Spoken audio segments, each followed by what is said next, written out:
ବାଲେଶ୍ୱର ଜିଲ୍ଲାରେ ବନ୍ଦ ହେବ ଧାନ କିଣା। ଦାବି ପୂରଣ ନହେଲେ ମଣ୍ଡିକୁ ଯିବେନି miller. All Odisha rice miller association ପକ୍ଷରୁ ରାଜ୍ୟ ସରକାରଙ୍କୁ ପ୍ରଦତ୍ତ 4 ଦଫା ଦାବିକୁ ସମର୍ଥନ ଜଣାଇଛି ବାଲେଶ୍ୱର ଜିଲ୍ଲା ରାଇସ୍ ମିଲର୍ସ ଆସୋସିଏସନ। ରାଜ୍ୟ ସରକାର 4 ଗୋଟି ଦାବିରୁ 3 ଗୋଟି ଦାବି ମାନି ନେଇଥିବା ନେଇ ଗଣମାଧ୍ୟମରେ ପ୍ରଚାର କରୁଥିଲେ ବି ଗୋଟିଏ ହେଲେ ବି ଦାବି ପୂରଣ ତ ଦୂରର କଥା, କୌଣସି ଲିଖିତ ପ୍ରତିଶ୍ରୁତି ଦେଉନଥିବାରୁ ମିଲର୍ସ ମାନେ ଧାନ କିଣା ପ୍ରକ୍ରିୟାରୁ ବିରତ ରହିବ ବୋଲି ଚେତାବନୀ ଦେଇଛନ୍ତି। ସମଗ୍ର ରାଜ୍ୟରେ 5 ତାରିଖରୁ ଆସୋସିଏସନର ଆନ୍ଦୋଳନ ଆରମ୍ଭ ହୋଇସାରିଥିବା ବେଳେ ବାଲେଶ୍ୱର ମିଲର୍ସ ଆସୋସିଏସନ ମଧ୍ୟ ଏହି ଆନ୍ଦୋଳନରେ ସାମିଲ ହେବ ବୋଲି ଆୟୋଜିତ ଏକ ସାମ୍ବାଦିକ ସମ୍ମିଳନୀରେ ମିଲର୍ସ ଆସୋସିଏସନର କର୍ମକର୍ତ୍ତାମାନେ ସୂଚନା ଦେଇଛନ୍ତି। ସହରର ଉଦ୍ୟୋଗ ଭବନଠାରେ ଆୟୋଜିତ ଏହି ସାମ୍ବାଦିକ ସମ୍ମିଳନୀରେ ଆସୋସିଏସନର ସାଧାରଣ ସମ୍ପାଦକ ଯୋଗେଶ ମହାନ୍ତି ଯୋଗଦେଇ ରାଇସ୍ ମିଲର୍ସମାନଙ୍କର ନ୍ୟାୟସଙ୍ଗତ ଦାବି ପୂରଣରେ ସରକାରଙ୍କର ଟାଳଟୁଳ ନୀତିକୁ ତୀବ୍ର ସମାଲୋଚନା କରିଥିଲେ। ଏହା ସହିତ ସରକାରଙ୍କର ଯୋଗାଣ ବିଭାଗ ମନ୍ତ୍ରୀଙ୍କର ଗଣମାଧ୍ୟମରେ ଅସତ୍ୟ ତଥା ବିଭ୍ରାନ୍ତିକର ତଥ୍ୟ ପ୍ରଦାନକୁ ସେ ନିନ୍ଦା କରିଛନ୍ତି। ଧାନ ସଂଗ୍ରହରେ ସରକାରଙ୍କ ପାଇଁ ଉଦ୍ଦିଷ୍ଟ ବିଭିନ୍ନ କାର୍ଯ୍ୟ ବାଧ୍ୟତାମୂଳକ ଭାବେ ମିଲର୍ସମାନଙ୍କୁ ପ୍ରଦାନ କରାଯାଉଥିଲେ ବି ଏଥି ନିମନ୍ତେ ଧାର୍ଯ୍ୟ ପ୍ରାପ୍ୟ ନ ଦେବା କେଉଁ ନ୍ୟାୟର ବୋଲି ଶ୍ରୀ ମହାନ୍ତି ସରକାରଙ୍କୁ ପ୍ରଶ୍ନ କରିଛନ୍ତି। ସରକାରଙ୍କର ନିଜସ୍ୱ ଗୋଦାମ ଘର ନଥିବାରୁ ମିଲର୍ସମାନଙ୍କ ଗୋଦାମ ଘରେ ସଂଗୃହୀତ ଧାନ ରଖିବା ନିମନ୍ତେ ଧାର୍ଯ୍ୟ ଭଡ଼ା ବାବଦ 2023-24 ଏବଂ 2024-25 ମସିହାର ପ୍ରାୟ 350 କୋଟି ଟଙ୍କା ବକେୟା ତୁରନ୍ତ ପ୍ରଦାନ ନିମନ୍ତେ ସେ ଦାବି ଜଣାଇଛନ୍ତି। ପଡ଼ୋଶୀ ରାଜ୍ୟମାନଙ୍କରେ ପ୍ରତି କ୍ୱିଣ୍ଟାଲ 100ରୁ 200 ଟଙ୍କା କଷ୍ଟମ ମିଲିଂ ଦର ଧାର୍ଯ୍ୟ ହୋଇଥିବା ବେଳେ ଓଡ଼ିଶାରେ ଉଷୁନା ଚାଉଳକୁ ମିଲିଂ ପାଇଁ ପ୍ରତି କ୍ୱିଣ୍ଟାଲ 20 ଟଙ୍କା ଏବଂ ଅରୁଆ ଚାଉଳ ପାଇଁ 10 ଟଙ୍କା ଧାର୍ଯ୍ୟ କରାଯାଇଛି। ପଡ଼ୋଶୀ ରାଜ୍ୟ ଅନୁପାତରେ ଅତିରିକ୍ତ ପ୍ରୋତ୍ସାହନ ରାଶି ପ୍ରଦାନ ପାଇଁ ଶ୍ରୀ ମହାନ୍ତି ଦାବି ଉଠାଇଛନ୍ତି। ସବୁଠାରୁ ବଡ଼ କଥା ହେଲା ଧାନ ମଣ୍ଡିରୁ ଧାନ ପରିବହନ ସରକାରଙ୍କର ଦାୟିତ୍ୱ। ତଥାପି ଏଥିପାଇଁ ମିଲର୍ସମାନଙ୍କୁ ବାଧ୍ୟତାମୂଳକ ଦାୟିତ୍ୱ ଦିଆଯାଉଥିଲେ ବି ସାମ୍ପ୍ରତିକ ଦର ବୃଦ୍ଧି ହିସାବର ଦେୟ ପ୍ରଦାନ ହେଉନାହିଁ। 40 କିଲୋମିଟରରୁ ଅଧିକ ଦୂରତା ପାଇଁ ପରିବହନ ଖର୍ଚ୍ଚର ସଂଶୋଧନ ନିମନ୍ତେ ଶ୍ରୀ ମହାନ୍ତି ଗୁରୁତ୍ୱାରୋପ କରିଛନ୍ତି। ଅନୁରୂପ ଭାବେ ଅରୁଆ ଚାଉଳ ମିଲିଂ କ୍ଷେତ୍ରରେ 1% ଡ୍ରାଏ ଏଜ୍ ବ୍ୟବସ୍ଥାର ପୁନଃ ପ୍ରଚଳନ ପ୍ରଭୃତି ଦାବି ଉପରେ ବିଗତ ସରକାର କି ବର୍ତ୍ତମାନର ସରକାର ଆଦୌ ବିଚାର ନ କରିବା ଅତ୍ୟନ୍ତ ଦୁର୍ଭାଗ୍ୟର ବିଷୟ ବୋଲି ଶ୍ରୀ ମହାନ୍ତି କହିଛନ୍ତି। ସରକାର ଯୋଗାଉଥିବା ଧାନକୁ ମିଲିଂ କରି 68% ଚାଉଳ ଯୋଗାଇବା ମିଲର୍ସମାନଙ୍କର କାମ। ହେଲେ ଏହା ବ୍ୟତୀତ ସରକାରଙ୍କର ଦାୟିତ୍ୱରେ ଥିବା କାର୍ଯ୍ୟ ସମ୍ପାଦନ ପାଇଁ ମିଲର୍ସମାନଙ୍କୁ ସଠିକ୍ ସମୟରେ ଦେୟ ପ୍ରଦାନ କରିବା ଆବଶ୍ୟକ।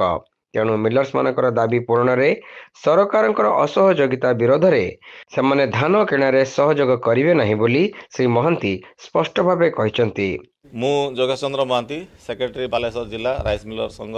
ଗତକାଲି ଆପଣମାନେ ଇଲେକ୍ଟ୍ରୋନିକ୍ସ ମିଡ଼ିଆରେ ଦେଖିଥିବେ ଯେ ଆମର ମନ୍ତ୍ରୀସ୍ତରୀୟ ଏବଂ ଯୋଗାଣ ବିଭାଗ ସଚିବଙ୍କ ସହିତ ଏବଂ ମହାପ୍ରବନ୍ଧକଙ୍କ ସହିତ ମିଟିଂ ଥିଲା।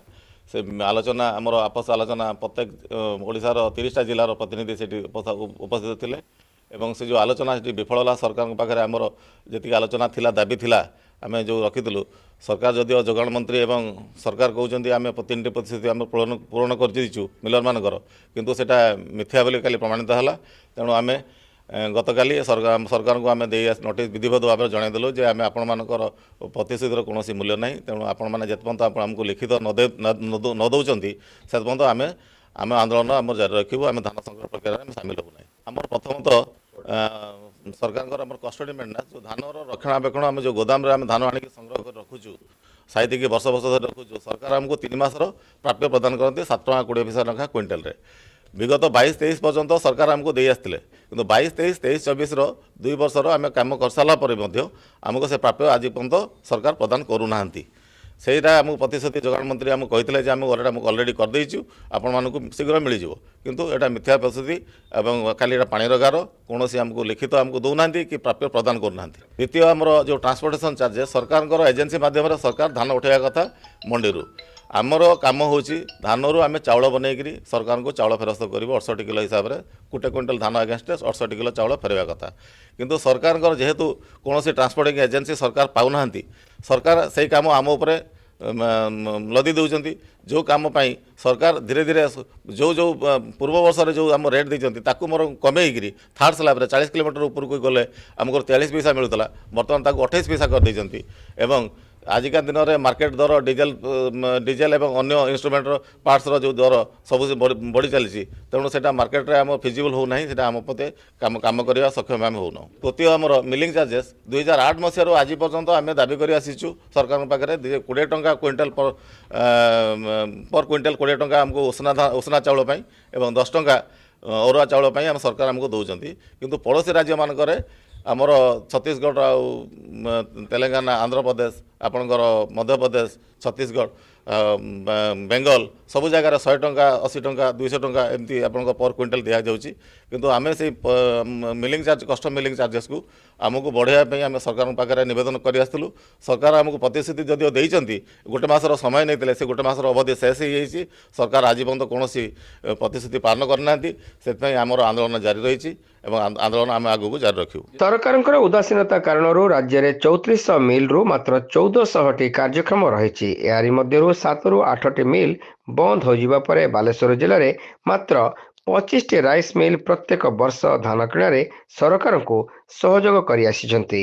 ସରକାର ସେମାନଙ୍କର ନ୍ୟାଯ୍ୟ ଦାବିଗୁଡ଼ିକୁ ପୂରଣ ନ କରିବା ଯାଏ ମିଲର୍ସ ମାନେ आंदोलन जारी रखा बाध्य हेबे बोली चेतावनी दैछन्ति। आगामी दिन में सरकार जदि आम प्रतिश्रुति पालन करती आमर प्रतिक्रिया रहिबो आमे सरकार धान संग्रह प्रक्रिया आम जीवु ना आम सरकार जब धान आनी आम मिल देबे आम कस्टम मिलिंग करूँ सरकार को चाउल फेरस्त करूँ से आमर काम से आम करूँ। अन्यମାନଙ୍କ ମଧ୍ୟରେ ଆସୋସିଏସନର ଉପସଭାପତି ବିଜୟ କୁମାର ଗୁପ୍ତା, ପଙ୍କଜ ଅଗ୍ରୱାଲ, ଉପଦେଷ୍ଟା ରାଜେନ୍ଦ୍ର ଗୁପ୍ତା, ମନ୍ମଥ କୁମାର ଦାସ, ସନ୍ତୋଷ କୁମାର ବଳଙ୍କ ସମେତ 25 ଗୋଟି ରାଇସ୍ ମିଲର କର୍ମକର୍ତ୍ତାମାନେ ଉପସ୍ଥିତ ଥିଲେ।